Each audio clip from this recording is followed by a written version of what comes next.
ನಮಸ್ಕಾರ ಸ್ನೇಹಿತರೆ, success talks with ಜಿಕೆನ ಮತ್ತೊಂದು ಮನಸ್ಸನ್ನು ಬೆಳಗಿಸೋ ಎಪಿಸೋಡ್ಗೆ ನಿಮಗೆ ಹಾರ್ದಿಕ ಸ್ವಾಗತ. ಇವತ್ತು ನಾವು ಜೀವನದಲ್ಲಿ ಎಲ್ರಿಗೂ ಬೇಕಾದ ಆದ್ರೆ ಕೆಲವರಿಗೆ ಮಾತ್ರ ಇರೋ ಒಂದು ಅತ್ಯಂತ ಅಮೂಲ್ಯವಾದ ಕ್ವಾಲಿಟಿ ಅಥವಾ ಗುಣಲಕ್ಷಣಗಳ ಬಗ್ಗೆ ಮಾತಾಡ್ತೀವಿ. ಅದೇನಪ್ಪಾ ಅಂದ್ರೆ ಅದು ಕ್ಲಾರಿಟಿ ಅಥವಾ ಸ್ಪಷ್ಟತೆ. ಕ್ಲಾರಿಟಿ ಬಗ್ಗೆ ತಿಳ್ಕೋಬೇಕು ಅಂತಂದ್ರೆ ಅದೊಂಥರ ಗೊಂದಲದ ಮನೆ ಅಥವಾ ಕನ್ಫ್ಯೂಸಿಂಗ್ ಮನೆಗೆ ಒಂದು ಬೆಳಕಿನ ಬಾಗಿಲಿದ್ದಂಗೆ. ಸೊ ಏನಾಯ್ತಪ್ಪ ಅಂದ್ರೆ ಹಿಂದಿನ ವಾರ ಒಬ್ಬ ತಂದೆ ತಮ್ಮ ಮಕ್ಕಳ ಫ್ಯೂಚರ್ ಬಗ್ಗೆ ಮಾತಾಡಕ್ಕೆ ನನ್ನ ಹತ್ರ ಕರ್ಕೊ ಬಂದಿದ್ರು. ಅವ್ರು ಹೇಳಿದ್ರು, ಸರ್ ನಮ್ಮ ಮಕ್ಕಳು ಬಹಳ ಸ್ಮಾರ್ಟ್, ಆದ್ರೆ ಡೈರೆಕ್ಷನ್ ಇದೆ ಅಂತ ನನಗೆ ಅನಿಸ್ತಾ ಇಲ್ಲ, ಅವ್ರಿಗೊಂದು ದಿಕ್ಕು ದೆಸೆ ಕಾಣ್ತಾ ಇಲ್ಲ ಅನ್ನೋ ರೀತಿ ಮಾತಾಡಿದ್ರು. ಈ ಮಾತು ಕೇಳಿದಾಗ ನನಗೆ ಒಂದು ವಿಷಯ ತುಂಬಾ ಸ್ಪಷ್ಟವಾಗಿ ಗೊತ್ತಾಯ್ತು. Smartness takes you nowhere without clarity ಅಂತ ಹೇಳಿ. ಸ್ಮಾರ್ಟ್ನೆಸ್ ಇದ್ರೆ ಏನು ನೋಡ್ಬೇಕು, ಸ್ಪಷ್ಟತೆ ಇರಬೇಕು ಜೀವನದಲ್ಲಿ. ನಾನು ಅವರ ಮಗ ಜೊತೆ ಮಾತಾಡಿದಾಗ ಅವನು ಹೇಳಿದ ಮಾತು ನಿಮ್ಗೆ ಕೂಡ ರಿಲೇಟ್ ಆಗ್ಬೋದು. ಅವ್ನು ಏನಪ್ಪ ಹೇಳಿದ ಅಂದ್ರೆ, ಸರ್ ನಾನು ಎಲ್ಲನೂ ಮಾಡ್ಬೇಕು ಅಂತ ಅನ್ಸುತ್ತೆ, ಬಟ್ ಯಾವ್ದನ್ನ ಮೊದಲು ಮಾಡ್ಬೇಕು ಯಾವ್ದನ್ನ ಕೊನೆಗೆ ಮಾಡ್ಬೇಕು ಅಂತ ಗೊತ್ತಾಗ್ತಾ ಇಲ್ಲ, ಆದ್ರೆ ನಾನೆಲ್ಲ ಮಾಡಬಲ್ಲೆ, ತುಂಬಾ ಕನ್ಫ್ಯೂಸ್ ಆಗ್ತಿದೆ ಅಂತಾರೆ.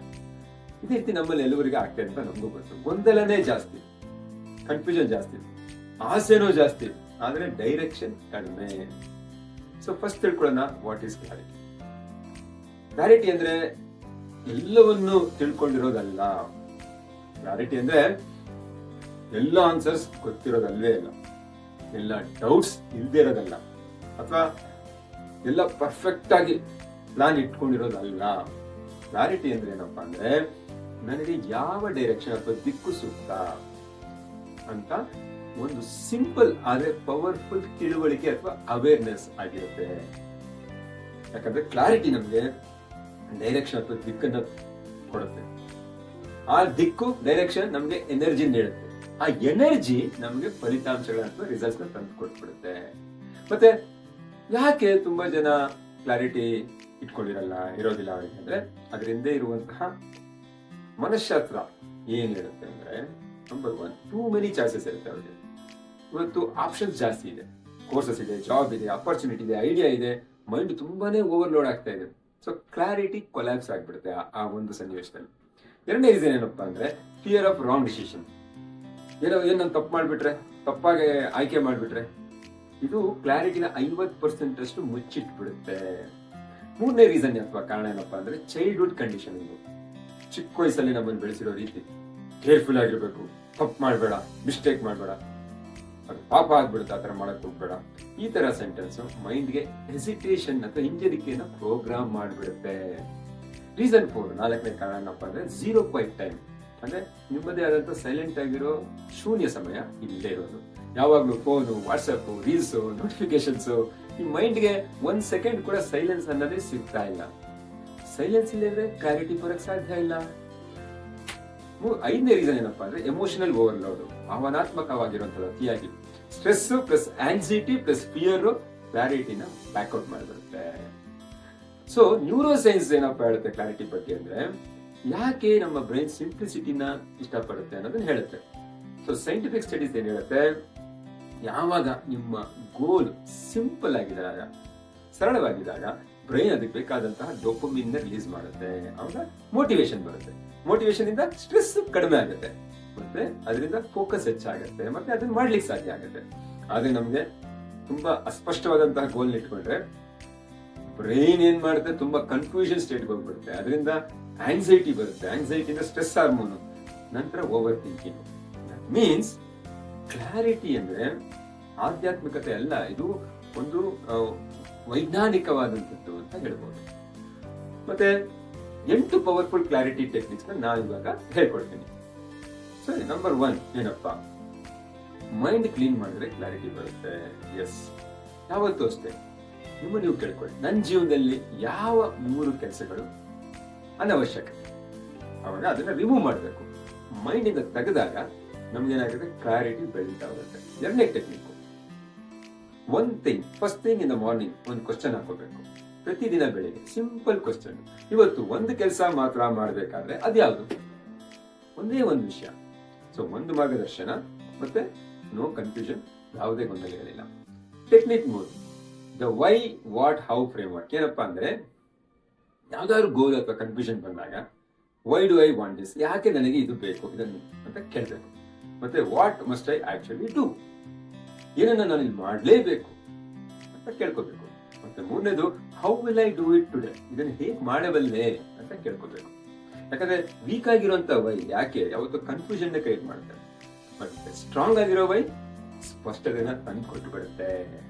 Technique number 4, 3-year vision filter ಅಂತ ಕರೀತಾರೆ. ಏನಪ್ಪಾ ಅಂದ್ರೆ ನಿಮ್ಮ ಕಣ್ಣುಗಳನ್ನ ಮುಚ್ಚಿಕೊಂಡು ಒಂದು 30 ಸೆಕೆಂಡ್ಗಳ ಕಾಲ ಇಮ್ಯಾಜಿನ್ ಮಾಡೋದು ನಿಮ್ಮ ಲೈಫ್ ಆಫ್ಟರ್ 3 years ಹೇಗಿರುತ್ತೆ ಅಂತ ಹೇಳ್ಬಿಟ್ಟು. ಹೇಗಿರುತ್ತೆ ನಿಮ್ಮ ಹೆಲ್ತ್, ಹೇಗಿರುತ್ತೆ ನಿಮ್ಮ ಕೆರಿಯರ್, ಹೇಗಿರುತ್ತೆ ನಿಮ್ಮ ಫೈನಾನ್ಷಿಯಲ್ ಕಂಡೀಷನ್, ಹೇಗಿರುತ್ತೆ ನಿಮ್ಮ ರಿಲೇಶನ್ಶಿಪ್ ಅಥವಾ ಸಂಬಂಧ ಹೇಗಿರುತ್ತೆ, ಅಥವಾ ನಿಮ್ಮದೇ ಆದಂತ ಗುರುತು ಐಡೆಂಟಿಟಿ ಅದು ಹೇಗಿರುತ್ತೆ ಅನ್ನೋದನ್ನ ಯೋಚನೆ ಮಾಡ್ಬೇಕು, ಕಲ್ಪಿಸ್ಕೋಬೇಕು. ಆಮೇಲೆ ನಿಮಗೆ ನೀವೇ ಕ್ವಶನ್ ಮಾಡ್ಕೋಬೇಕು, ಇವತ್ತು ನಾನು ಮಾಡ್ತಾ ಇರೋ ಕೆಲಸ ಅದನ್ನ ಸಾಧನೆ ಮಾಡ್ಲಿಕ್ಕೆ ಸಹಾಯ ಮಾಡುತ್ತಾ ಇಲ್ವಾ ಅಂತ ಹೇಳಿ. ಅಲ್ಲ ಅಂತ ಹೇಳಿದ್ರೆ ಈಗ ಮಾಡ್ತಾ ಇರೋ ಕೆಲಸನ ನಿಲ್ಲಿಸ್ಬಿಡ್ಬೇಕು. ಅವಾಗ ನಮಗೆ ಸ್ಪಷ್ಟತೆ ಬರುತ್ತೆ. ಟೆಕ್ನಿಕ್ ನಂಬರ್ 5, 10-10-10 ಡಿಸಿಷನ್ ಮಾಡೆಲ್ ಅಂತ. ಹಂಗಂದ್ರೆ ಏನು, ಯಾವುದೇ ಡಿಸಿಷನ್ ಅಥವಾ ನಿರ್ಧಾರ 3 ಕ್ವಶನ್ಗಳೊಂದಿಗೆ ಆರಂಭ ಮಾಡಬೇಕು. ಮೊದಲನೇದು, ಇದು 10 ನಿಮಿಷಗಳ ನಂತರ ಹೇಗಿರುತ್ತೆ ಈ ನಿರ್ಧಾರ, ಈ ಕೆಲಸ, ಅಥವಾ 10 ತಿಂಗಳ ನಂತರ ಹೇಗಿರುತ್ತೆ, ಅಥವಾ 10 ವರ್ಷಗಳ ನಂತರ ಹೇಗಿರುತ್ತೆ. 3 ಪ್ರಶ್ನೆನ ಹಾಕೋಬೇಕು. ಅವಾಗ ಸಡನ್ ಆಗಿ ಏನಾಗುತ್ತೆ, ಸ್ಮಾಲ್ ಡಿಸಿಷನ್ ಕೂಡ ತುಂಬಾ ಚಿಕ್ಕದಾಗಿ ಅನ್ಸಕ್ ಶುರು ಆಗುತ್ತೆ.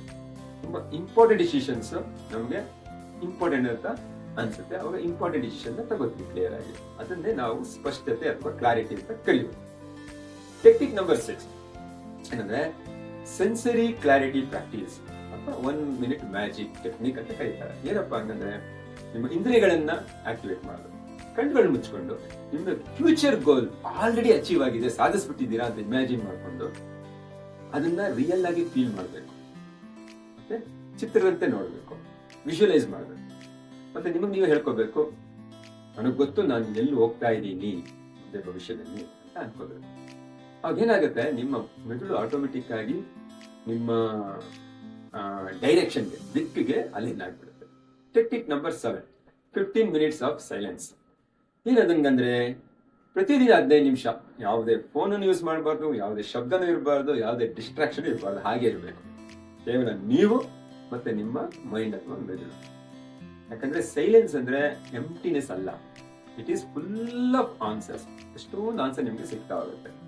Technique number 8, write your clarity statement. ನಿಮ್ಮ ಸ್ಪಷ್ಟತೆಯ ಒಂದು ಹೇಳಿಕೆನ ಬರೆಯಿರಿ. 1 ಸೆಂಟೆನ್ಸ್ ಬರೆಯಿರಿ. ನನ್ನ ಡೈರೆಕ್ಷನ್ ಅಥವಾ ನನ್ನ ದಿಕ್ಕು ಡ್ಯಾಶ್ ಡ್ಯಾಶ್ ಏನಾಗಿರ್ಬೇಕು ಅಂತ ಫಿಲ್ ಮಾಡಿ ಬ್ಲಾಂಕ್. ಏನಾದ್ರು ಸರಿ, ಆ ಒಂದು ಲೈನ್ ನಿಮ್ಮ ಜೀವನವನ್ನೇ ಬದಲಾಯಿಸ್ಬಿಡುತ್ತೆ ಮತ್ತೆ ಕ್ಲಾರಿಟಿ ತಂದು ಕೊಟ್ಬಿಡುತ್ತೆ. ಸೊ ಏನಾಗುತ್ತೆ, ನೀವು ಕ್ಲಾರಿಟಿ ಸಿಕ್ಕಿದ್ರೆ ನಿಮ್ಮ ಜೀವನದಲ್ಲಿ ನಿಮಗೆ ಸಿಕ್ಕಿದ್ರೆ ಏನಾಗುತ್ತೆ ಅಂತ ತಿಳ್ಕೊಳ್ಳೋಣ. ಕ್ಲಾರಿಟಿ ಇರೋ ವ್ಯಕ್ತಿ ಯಾವತ್ತು ಫಾಸ್ಟ್ ಆಗಿ ನಿರ್ಧಾರಗಳನ್ನ ಡಿಸಿಷನ್ ಮಾಡ್ತಾರೆ. ಓವರ್ ಥಿಂಕಿಂಗ್ ಅನ್ನೋದು ನಿಂತು ಬಿಡುತ್ತೆ. ಕಾನ್ಫಿಡೆನ್ಸ್, ಆತ್ಮವಿಶ್ವಾಸ ನ್ಯಾಚುರಲ್ ಆಗಿ ಬರಕ್ ಶುರು ಆಗುತ್ತೆ. ಎನರ್ಜಿ ಜಾಸ್ತಿ ಆಗ್ತಾ ಹೋಗುತ್ತೆ, ಶಕ್ತಿ, ಪ್ರೊಡಕ್ಟಿವಿಟಿ ಅಥವಾ ಉತ್ಪಾದನಾ ಶಕ್ತಿ ಡಬಲ್ ಆಗಿಬಿಡುತ್ತೆ. ರಿಲೇಶನ್ಶಿಪ್ ಇಂಪ್ರೂವ್ ಆಗ್ತಾ ಹೋಗುತ್ತೆ. ಕೆರಿಯರ್ ಇದೆಯಲ್ಲ, ವೃತ್ತಿ, ಅದು ಕೂಡ ಫಾಸ್ಟ್ ಆಗಿ ಮೇಲೆ ಹೋಗ್ತಾ ಇರುತ್ತೆ. ಮತ್ತೆ ಲೈಫ್ ಎಲ್ಲಕ್ಕಿಂತ ಮುಖ್ಯವಾಗಿ ಮೀನಿಂಗ್ಫುಲ್ ಆಗಿರುತ್ತೆ. ಸೊ 1 ಲೈನ್ ಟ್ರೂತ್ ಏನಪ್ಪಾ ಅಂದ್ರೆ, ಕ್ಲಾರಿಟಿ ಅನ್ನೋದು ನಿಮಗೆ ಒಂದು ಶಕ್ತಿನ ಹಿಂದಿರುಗಿಸಿ ತಂದು ಕೊಟ್ಟು ಬಿಡುತ್ತೆ. ಸೊ ಫೈನಲ್ ಮೆಸೇಜ್ ನಾನೇನು ಹೇಳಕ್ ಇಷ್ಟಪಡ್ತೀನಿ ಅಂದ್ರೆ, ಕ್ಲಾರಿಟಿನ ಕ್ರಿಯೇಟ್ ಮಾಡ್ತೀವಿ, ಅದನ್ನ ಸಿಗುವಂತದೆಲ್ಲ ಹುಡುಕಿದ್ರೆ ಅದು ನಾವು ಕ್ರಿಯೇಟ್ ಮಾಡ್ಬೇಕು. ಸೊ ಸ್ನೇಹಿತರೆ, ಒಂದು ಮಾತನ್ನು ನಾನು ಸದಾ ನಂಬೋದೇನಂದ್ರೆ, confusion means transformation is coming. ಅಂದ್ರೆ ನಿಮಗೆ ಗೊಂದಲದಲ್ಲಿದ್ರೆ ಅದರ ಅರ್ಥ ನಿಮ್ಗೆ ಒಳ್ಳೆಯ ದಿನಗಳು ಬರ್ತಾ ಇದೆ, ಟ್ರಾನ್ಸ್ಫಾರ್ಮೇಶನ್ ಬರ್ತಾ ಇದೆ ಅಂತ ಅರ್ಥ. So confusion is not your enemy, it is the beginning of clarity. Yes, ಅದರಿಂದ ಸುಮ್ಮನೆ ನಿಮ್ಮ ಮೈಂಡ್ ಜೊತೆಗೆ ಕೂತ್ಕೊಳ್ಳಿ, ನಿಮ್ಮ ಮೈಂಡ್ಗೆ ಒಳ್ಳೆಯ ಪ್ರಶ್ನೆ, ಸರಿಯಾದ ಪ್ರಶ್ನೆಗಳನ್ನ ಕೇಳಿ, ನಾಯ್ಸ್ ನ ಶಬ್ದವನ್ನ ಕಡಿಮೆ ಮಾಡಿ, ಆಟೋಮೆಟಿಕ್ ಆಗಿ ಡೈರೆಕ್ಷನ್ ಅಥವಾ ದಿಕ್ಕು ಕಾಣಕ್ಕೆ ಶುರು ಆಗುತ್ತೆ. ಹಾಯ್, ನಾನು ನಿಮ್ಮ GK ಸಕ್ಸಸ್ ಮೈಂಡ್ಸೆಟ್ ಕೋಚ್. ನಿಮ್ಮ ಯೋಚನೆಯನ್ನು ಬದಲಿಸುವ ಮೂಲಕ ನಿಮ್ಮ ಜೀವನವನ್ನು ಬದಲಿಸಿಕೊಳ್ಳಿ. ಹಾಯ್, ನಾನು GK ಸಕ್ಸಸ್ ಮೈಂಡ್ಸೆಟ್ ಕೋಚ್. ನಿಮಗೆ ಈ ವಿಡಿಯೋ ಇಷ್ಟ ಆಗಿದ್ರೆ ಇದರಲ್ಲಿರೋ ಅಂಶಗಳನ್ನ ನಿಮ್ಮ ಜೀವನದಲ್ಲಿ ಅಳವಡಿಸಿಕೊಂಡು ಅದರ ಲಾಭವನ್ನ ಪಡ್ಕೊಳ್ಳಿ. ಮರೀದೆ ಲೈಕ್ ಮಾಡಿ, ಕಮೆಂಟ್ ಮಾಡಿ, ಮತ್ತೆ ನಿಮ್ಮ ಪ್ರೀತಿ ಪಾತ್ರರಾದವರಿಗೆ ಇದನ್ನ ಶೇರ್ ಮಾಡಿ. ಮತ್ತು ಈ ರೀತಿ ವಿಡಿಯೋಗಳು ಮುಂದೇನೂ ಬೇಕು ಅಂದರೆ ಮರೀದೆ ಸಬ್ಸ್ಕ್ರೈಬ್ ಮಾಡಿ. Thank you. All the best.